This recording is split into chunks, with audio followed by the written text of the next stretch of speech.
सड़क से किसी को भी उठा के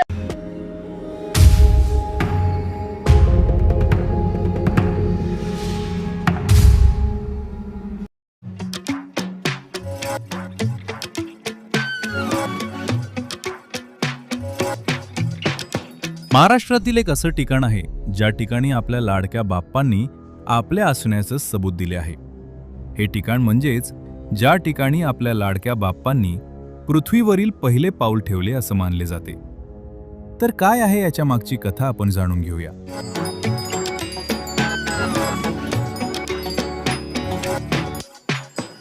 नमस्कार मंडळी, जय शिवराज. स्वागत आहे तुमचं आपल्या ट्रॅव्हल ब्लॉगमध्ये. मी तुमचा मित्र पवन आणि आज आम्ही आलो महाराष्ट्रातील सर्वात सुंदर ठिकाण म्हणजेच कोकणामध्ये. आणि कोकणातील आम्ही आज एक्सप्लोर करणार दापोलीमधील पळांदी बीच आणि मुरुड बीच वगैरे हरणे बीच पण आहेत, आम्ही एक्सप्लोर करणार आहोत.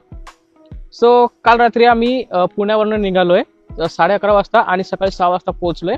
तर आम्ही होमस्टे वगैरे आमचा बुक करून ठेवला होता. होमस्टे अगदी आम्हाला इथं 1,500ला पडलाय आणि एकदम वॉकिंग डिस्टन्सवरती होमस्टे आहे. पाठीमागे बघू शकता हा पाळंदे बीच आहे आणि इथं पाठीमागा हा आमचा होमस्टे आहे.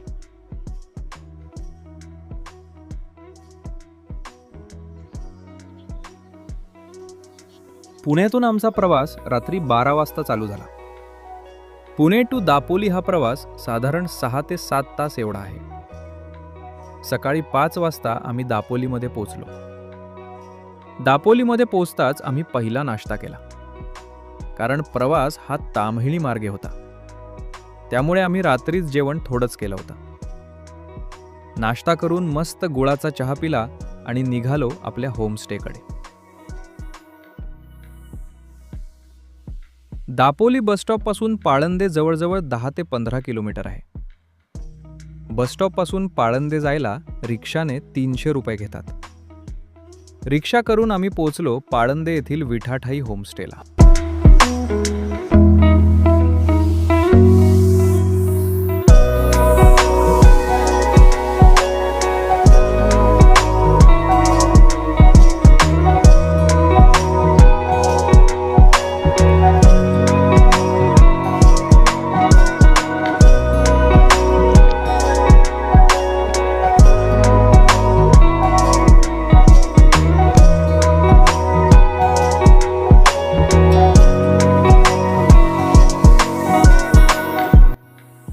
तर आज आपण हरणे बीच आणि पाळंदे बीच एक्सप्लोर करणार आहोत.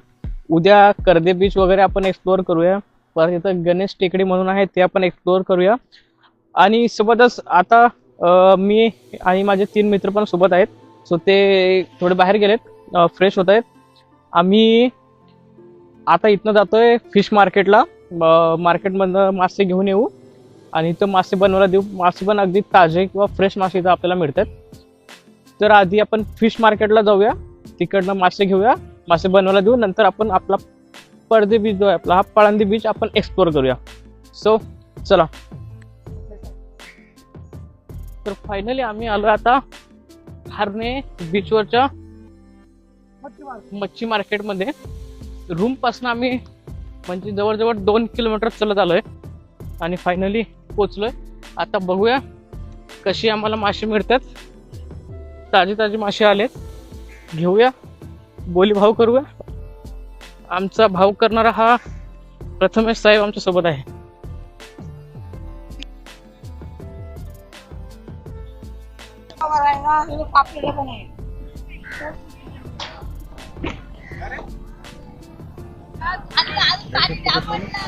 बॅग मध्ये आहे माझा.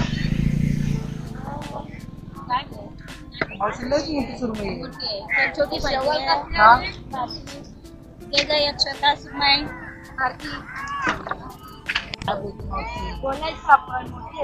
बोल पटकन. हा मी बोलणार, तू सांग एवढं फायनल होईल. हा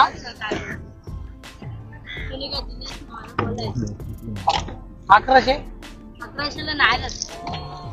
बोल मग. फुलन फायनल बोल. 25 असेल दोघांची. नाही मग एवढं नाही. किती आहे ही कितीची आहे? सिंगल 1.5 किलोचे आहे. मग सिंगल देणार तू?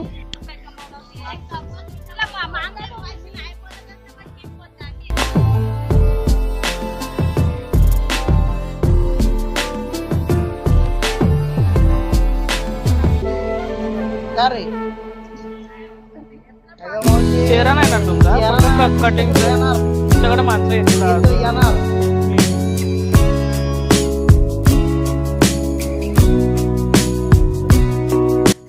दाखव.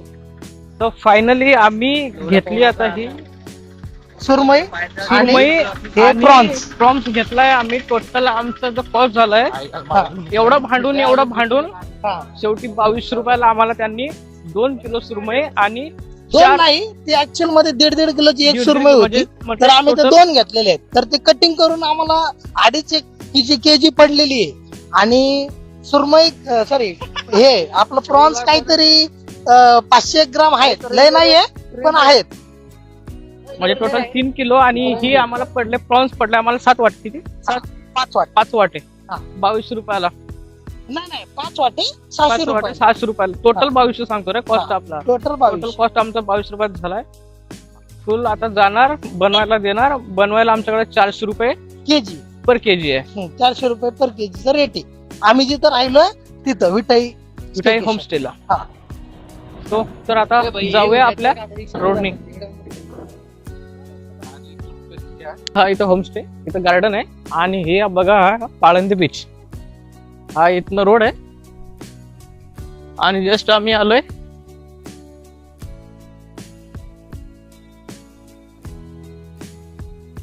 माझ्यासोबत तुम्हाला माहिती आहे कोण आहे आता सध्या माझ्यासोबत अजित आहे. तुम्ही याला माझ्यासोबत 3-4 ब्लॉग मध्ये बघितला असेल. माझ्यासोबतच असतो. आम्ही बाहेर जात असलो आम्ही सोबतच जातो आणि आज सुद्धा आलोय. आणि हा बघा अप्रतिम असा नजारा परांदे बीचचा.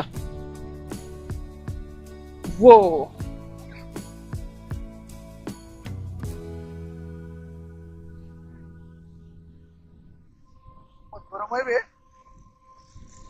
लोक इथं रायडिंगला येतात, रायडिंग एन्जॉय करायला येतात. हा बघा माझ्या मागे पाळंदे बीच. एक नंबर आहे, एक नंबर एकदम. शहराच्या गर्दीतून थोडा वेळ स्वतःसाठी काढून आज या समुद्राच्या शांततेत येऊन बसलो आहे. लाटांच्या आवाजात मनाला एक वेगळीच शांतता मिळते. गोंगाट मागे राहिला आणि मन हळूहळू स्थिर होते. या अथांग समुद्रासारखं मनही आज मोकळं वाटते. कधीकधी अशी निवांत भेट स्वतःशी खूप काही शिकवून जाते.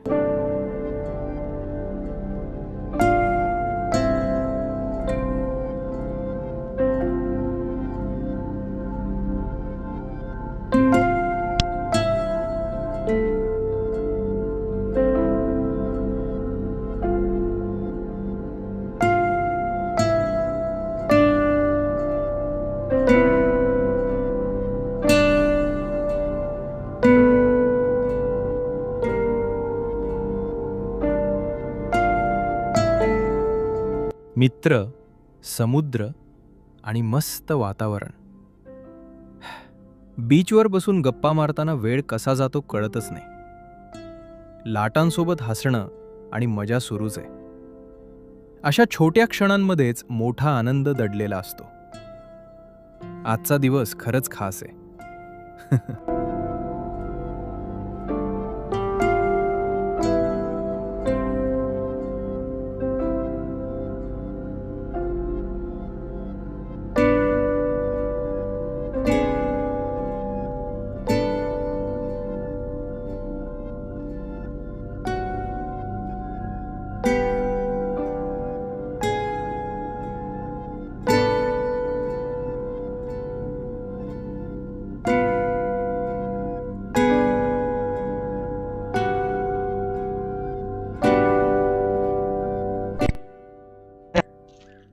तो फायनली आम्ही सध्या चेकआउट केलोय आणि निघालोय घराच्या बाहेर. आता इथून दापोली बस स्टॉपला जायचंय आणि बस स्टॉप वरून बस बघून लालपरीने निघायचंय. सो आम्ही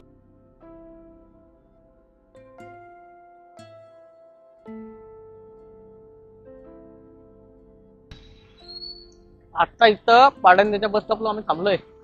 काय गाडी भेटते का बघू. थांबले आमची माणसं बिचारी. रिक्षा आला एक, थांबायला पाहिजे. रिक्षाचं भाडं पण 350 रुपयाशिवाय कमी नाही इथं. आणि एक मेन गोष्ट म्हणजे बस जी होती वेळेनुसार ती बस पण निघून गेली. रिक्षावाला बघू थांबतोय का तर आता. हो फायनली नाही गती होतं काय ब्रेकर आहे.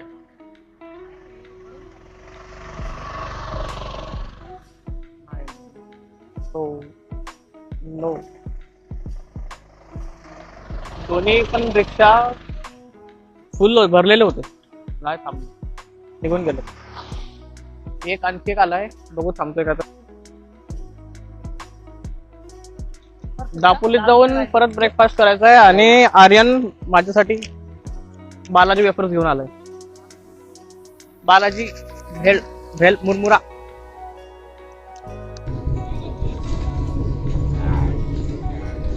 पाळंदे येथून बसमध्ये बसलो आणि दापोली स्टॉपला थांबून मस्त ब्रेकफास्ट केला.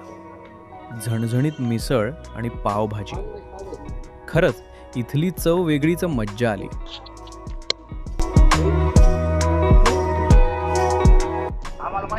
तर फायनली आम्ही आता दापोलीतनं निघालोय. एवढी खतरनाक आमची हालत खराब झाली ना, एवढी फजिती झाली आमची. म्हणजे आम्ही बसच्या हिशोबाने निघालो. ठीक आहे 11 वाजता आम्हाला निघायचं होतं. 11:30-12 पर्यंत आपल्याला बस भेटून जाईल. तर पाळंदेमधून आम्ही 11 वाजता निघालो आणि जसं बस स्टॉपला पोहोचलो का बस स्टॉपवाला म्हणला एक तर गाडी फुल आहे आणि एक आहे ती 2:30 वाजता पण ती पण गाडी फुल आहे. नंतर आम्ही ओला वगैरे बघितला ती पण आम्हाला गाडी भेटना गेली. उबेर बघितला तरी गाडी भेटना गेली. शेवटी लागला भेटलाय. काका आलेत आणि काकाने आम्हाला पिकअप केलं. आता आम्ही दापोलीतनं निघालोय आणि आता अर्ध्यापर्यंत आम्ही पोहोचलोय. दापोलीमधून निघून आम्हाला आता 2 तास झालेत आणि आम्ही आता ताम्हिणी घाटामध्ये आहोत. आता तुम्ही हा सुंदर घाट एन्जॉय करा आणि व्हिडिओला लाईक शेअर आणि व्हिडिओ आवडला असेल तर सबस्क्राईबचे बटन दाबा. महाराष्ट्रातील एक असं ठिकाण आहे ज्या ठिकाणी आपल्या लाडक्या बाप्पांनी आपल्या असण्याचं सबूत दिले आहे. हे ठिकाण म्हणजेच ज्या ठिकाणी आपल्या लाडक्या बाप्पांनी पृथ्वीवरील पहिले पाऊल ठेवले असं मानले जाते. तर काय आहे याच्या मागची कथा आपण जाणून घेऊया. तर आपण व्हिडिओमध्ये शेवटपर्यंत बनवून राहा. नवीन असाल तर सबस्क्राईब करा आणि शेअर करा.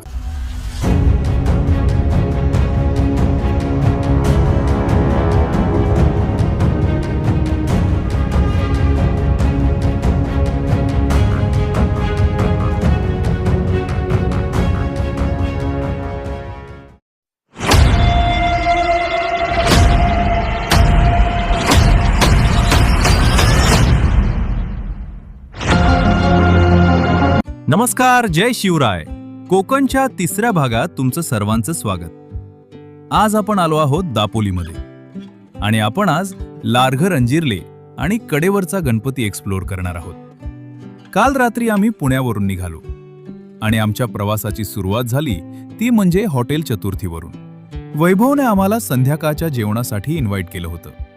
छानपैकी जेवण करून वैभवला थँक्यू बोलून आम्ही निघालो कोकणाकडे.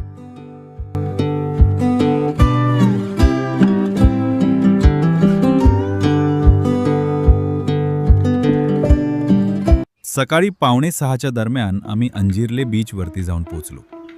सूर्योदय होण्याची वाट आम्ही सगळेच बघत होतो. रात्रभर प्रवासानं थकलेल्या मित्रांना डायरेक्ट समुद्रात आंघोळीसाठी घेऊन आलो. शांत एकांत आणि पाखरांचा किलबिलाट बघून मन प्रसन्न झाले.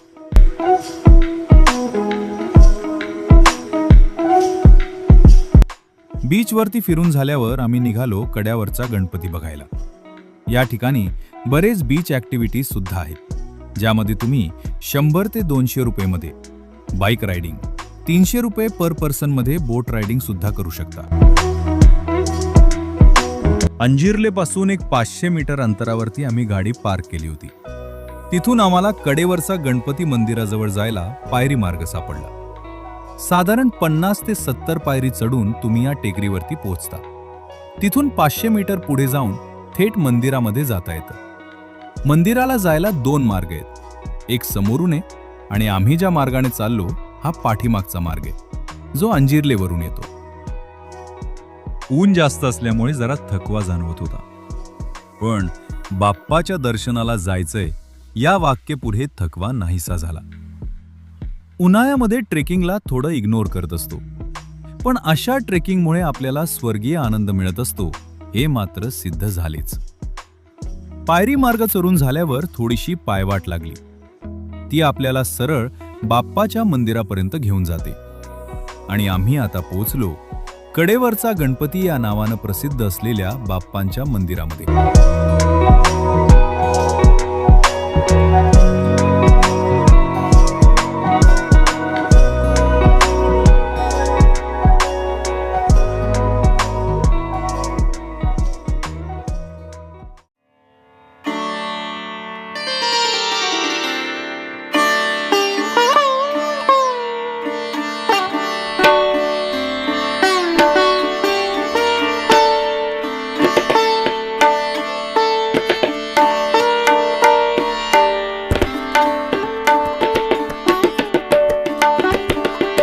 या मंदिराची कथा प्रसिद्ध आहे.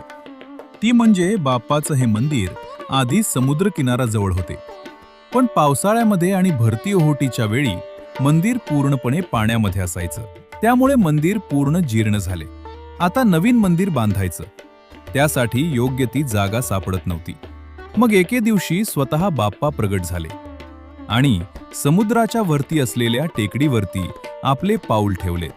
एक पाऊल कडेवरती ठेवलं आणि एक पाऊल टेकडीच्या मध्यभागी ठेवलेत आणि आपल्या भक्ताच्या स्वप्नामध्ये जाऊन बाप्पांनी सांगितले की जिथे माझा दुसरे पाऊले त्या ठिकाणी तुम्ही मंदिर बांधू शकता. अशा प्रकारे ही बाप्पाचे 2 पावलं इथे आहेत. म्हणजे एक पाऊल तिथे मंदिर आहे आणि एक पाऊल जे आता आपण सध्या बघते ते आहे. तर अशा प्रकारची ही कथा येथे प्रचलित आहे. तर बाप्पाचं दर्शन घेऊन आणि पावलांचे दर्शन घेऊन आम्ही निघालो आता लाडघर बीचकडे.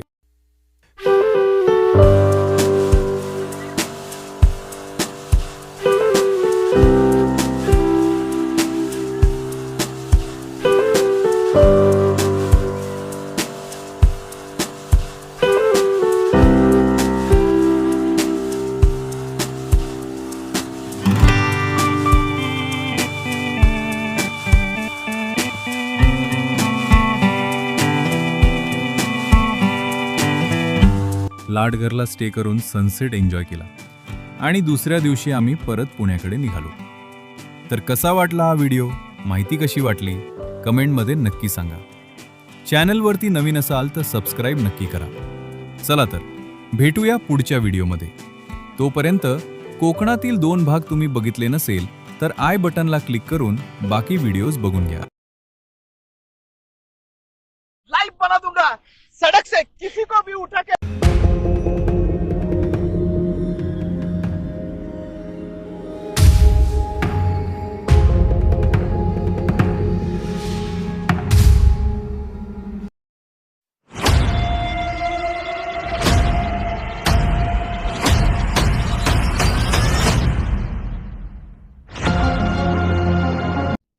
नमस्कार मंडळी, जय शिवराज. स्वागत आहे तुमचं आपल्या ट्रॅव्हल ब्लॉग मध्ये. मी तुमचा मित्र पवन आणि आज आपण आलोय अलिबाग येथील रेवदंडा किल्ल्यावरती आणि माझ्यासोबत आहे माझा ऑफिस स्टाफ.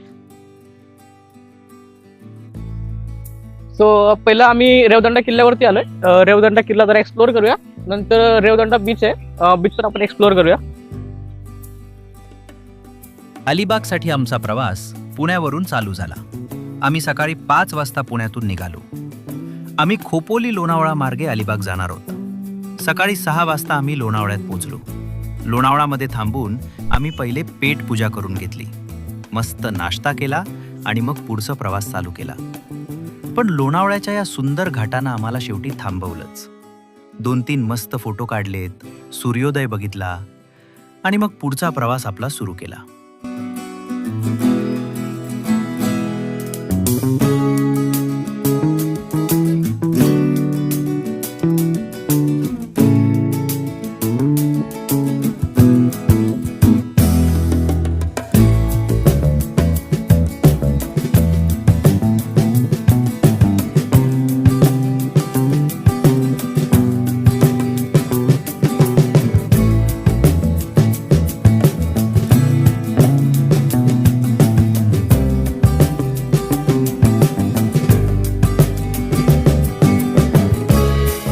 आता कुठेही न थांबता आम्ही येऊन पोचलो अलिबाग येथील रेवदंडा किल्ल्यावर.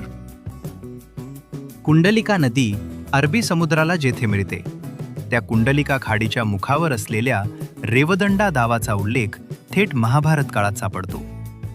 त्या काळी हे गाव रेवती क्षेत्र म्हणून प्रसिद्ध होते. 15व्या शतकात रेवदंडा गावाचे महत्त्व ओळखून पोर्तुगीजांनी खाडीच्या मुखावर किल्ला बांधला. किल्ला बांधताना संपूर्ण रेवदंडा गावभोवती तटबंदी बांधून किल्ल्याच्या कवेत घेतलं. पोर्तुगीज कप्तान सोज याने 1528 मध्ये किल्ला बांधायला सुरुवात केली. त्यापूर्वी 1516 मध्ये पोर्तुगीजांनी कारखान्यासाठी इमारत बांधली. तिला चौकोनी बुरुज म्हणतात. हिची तटबंदी 1521 ते 1524च्या दरम्यान बांधली गेली. 22 जुलै 1683च्या रात्री मराठ्यांनी रेवदंड्यावर हल्ला केला, पण पोर्तुगीजांनी तो उधळून लावला. मराठ्यांनी रेवदंड्याला वेढा घातला. तो मोडून काढण्यासाठी पोर्तुगीजांनी फोंड्यावर हल्ला केला. त्यामुळे मराठ्यांना वेढा सोडून जावे लागले. 25 नोव्हेंबर 1740 रोजी झालेल्या तहानुसार पोर्तुगीजांनी साष्टीतील गावांच्या बदल्यात रेवदंडा व कोर्लईचा ताबा मराठ्यांना दिला.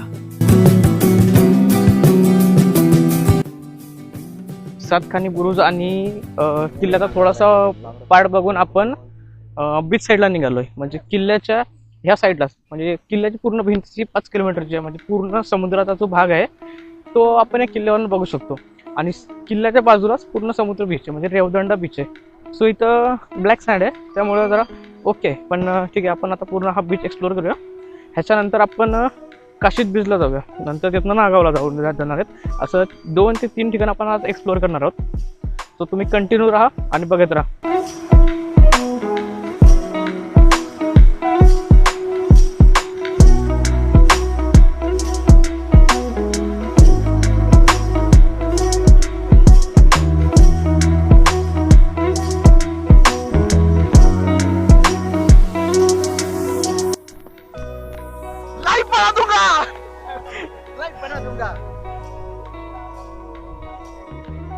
लाइव बना दूंगा, सड़क से किसी को भी उठा के एक्टर बना दूंगा.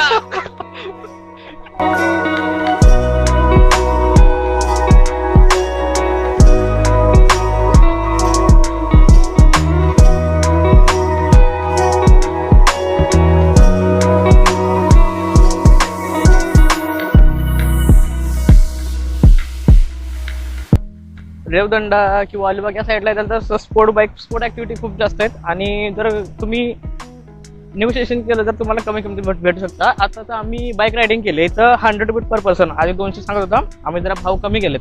100 रुपयाला आम्ही हे केलेत, स्पोर्ट रायडिंग केले तिथं आता बाईक रायडिंग. आणि आणखी भरपूर स्पोर्ट ऍक्टिव्हिटी आहेत, तुम्ही येऊ शकता, फुल एन्जॉय करू शकता. फक्त कसं डील करायचं तुमच्यावरती डिपेंड आहे. सो व्यवस्थित डील करा आणि एन्जॉय करा.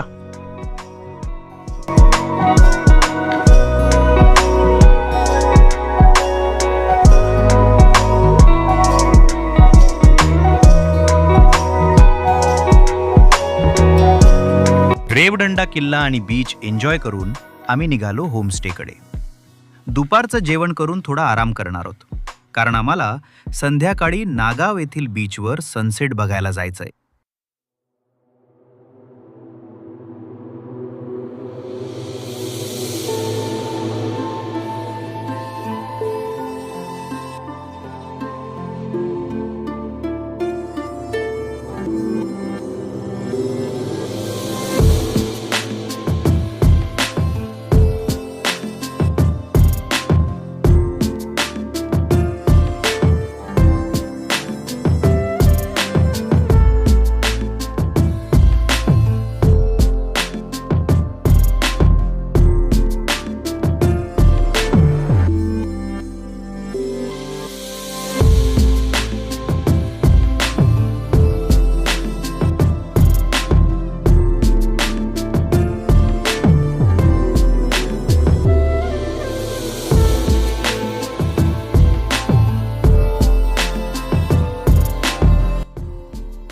अलिबागला जर तुम्ही आलेच तर नागाव बीच कधीच मिस करू नका, कारण येथून सनसेट बघण्याचा आनंदच वेगळा आहे.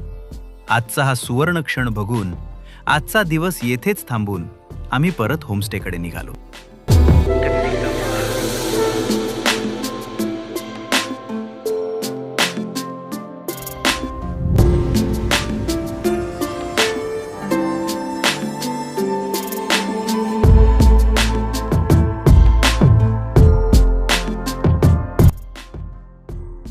सकाळी लवकर उठून आंघोळ करून आम्ही नाश्ता करायला निघालो. पण नावगावचा एक बीच आम्ही बघितला नव्हता, म्हणून सकाळी पहिला पण तो एक्सप्लोर करूया सकाळी. तिथे गेलो आणि मस्त बीच एन्जॉय केला. सकाळी सकाळी नागावचा हा अप्रतिम बीच आणि स्पोर्ट ॲक्टिव्हिटी एन्जॉय करून आम्ही परत आता पुण्याकडे निघणार आहोत.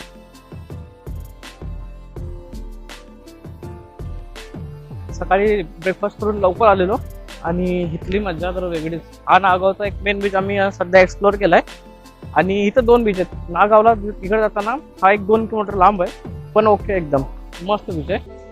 एक्सप्लोर केलाय. आता आम्ही निघालोय सरळ स्टेकडे, आपल्या रिसॉर्टकडे निघालोय आणि तिथनं सरळ आपण पुण्याला. आता तर माझ्या पाठीमागचा हा रिसॉर्ट आपण बघतोय, श्री गप्पा कॉटेज. आम्ही इथं स्टे केला होता. एक 5 लोकांचा आमचा 25 रुपये एवढा कॉस्ट आलाय. जेवण वगैरे ॲव्हरेज ओके होता, काही विषय नाही. सो तुम्ही येताय तर कॉन्टॅक्ट नंबर वगैरे देतोय, येताय तर कॉल करा, बुक करा. चांगलं वाटत असेल तर एन्जॉय करा. व्हिडिओ आवडला तर आता लाईक करा, सबस्क्राईब करा आणि शेअर करा. होऊन द्या धमाका. आणि आता आम्ही निघालोय, 12 वाजलेत. 12 वाजता आम्ही इथं निघालो. आता तामिनी मार्गे आम्हाला पुण्याला जायचंय. गाडी आपली रेडी. आणि आम्ही एक विशेष म्हणजे आम्ही इथं आंबे घेऊन चाललो. खूप बघितलेत, सो म्हणलं बघूया कसं वाटतं. तर आम्हाला हापूस दिलाय साधा, काय तो आम्हाला 200 रुपये डझन दिलाय आणि 23 रुपयाला हापूसचा पेटी दिलाय. सो आमचं आता पॅकिंग सगळी झाली आणि आता इथनं निघायचंय. सो चला भेटूया पुढच्या व्हिडिओमध्ये. व्हिडिओ आवडला तर लाईक करा, शेअर करा, सबस्क्राईब करा. कमेंटमध्ये सांगा कसा वाटला व्हिडिओ.